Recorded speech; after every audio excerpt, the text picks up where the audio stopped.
Well, it looks like Stellantis finally paid their bills as they are restarting the Jeep manufacturing today.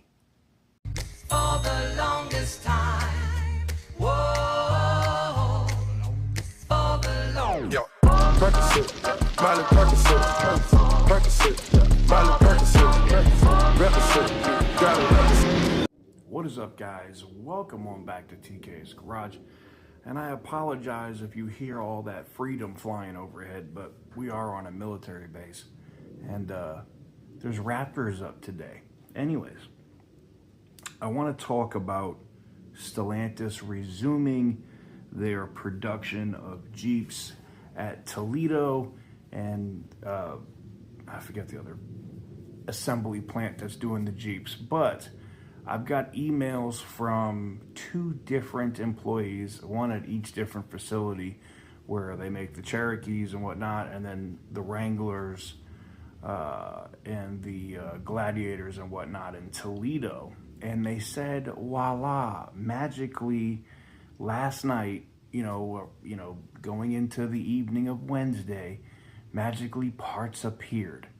Now, I'm willing to bet that that probably happened, and Stellantis is using the excuse that, well, we didn't have the parts, or we had too much inventory and we needed to stop the lines for a little bit.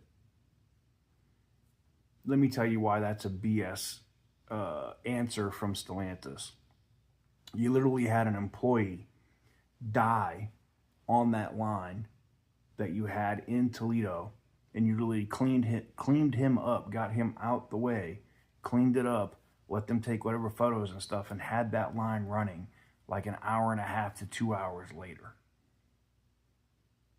where employees refused to work on that Jeep. So don't give me the bullshit of we had too many vehicles. No, you didn't have any parts to finish the vehicles. That's what it was.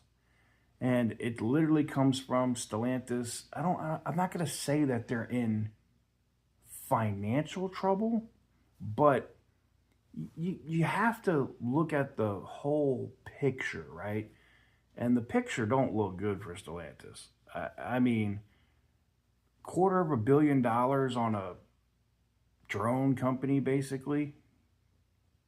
An extra $40 million on a CEO that couldn't know his ass from a tea kettle.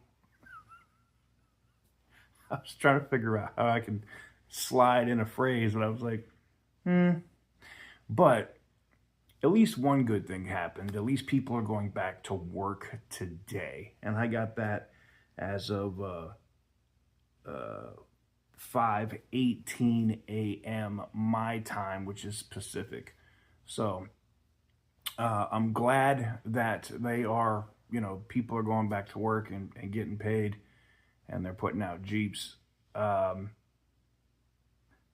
wouldn't get comfortable there, though. I mean, how long until they don't pay their bills again? So are we going to be looking at the same thing?